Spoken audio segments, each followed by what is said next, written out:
అంటే భారతీయులకు ఎంతో ఇష్టం. ఏమాత్రం డబ్బులున్నా పసిడి కొని పెట్టుకుందాం అనుకుంటారు.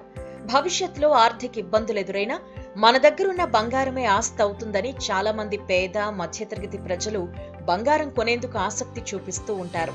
ముఖ్యంగా పేద మధ్యతరగతి ప్రజలు బంగారం కొనేటప్పుడు చూసేది ధర. గతంలో ధర ఎలా ఉంది, భవిష్యత్తులో తగ్గుతుందా పెరుగుతుందా అని ఆలోచిస్తూ ఉంటారు. ఇలా గత కొద్ది రోజులుగా బంగారం ధరలు ఎలా ఉన్నాయో చూసి పెరిగితే కొద్ది రోజులు ఆగుదామని, ధర కొంత తగ్గుదల కనిపిస్తే వెంటనే కొనుగోలు చేయటం చేస్తుంటారు. గత వారం పెరిగిన రేట్లు ఇప్పుడు స్వల్ప ఊరట కలిగించాయి. 3 రోజుల్లో 10 గ్రాముల 24 క్యారెట్ల బంగారంపై సుమారు 1700 తగ్గింది. తాజాగా గురువారం ఉదయం నమోదైన వివరాల ప్రకారం ఇవాళ 10 గ్రాముల 24 క్యారెట్ల బంగారంపై 1000 రూపాయలు తగ్గింది.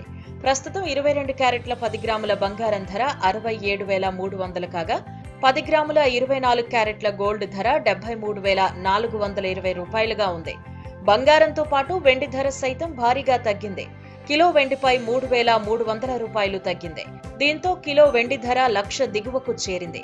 తెలుగు రాష్ట్రాల్లోని హైదరాబాద్, విజయవాడ, విశాఖపట్నం తదితర ప్రధాన నగరాల్లోనూ దాదాపు ఇదే ధరలు కొనసాగుతున్నాయి. వెండి, బంగారం రెండూ కూడా నేటి మార్కెట్ ప్రారంభ సమయానికి స్వల్పంగా తగ్గుముఖం పట్టడం గమనార్హం. బంగారం, వెండి ధరలు తగ్గుముఖం పట్టడంతో కొనుగోలుదారులు సంతోషం వ్యక్తం చేస్తున్నారు. ఈ నెల చివరి నాటికి బంగారం ధర మరింత తగ్గే అవకాశాలు ఉన్నట్లు నిపుణులు అంచనా వేస్తున్నారు.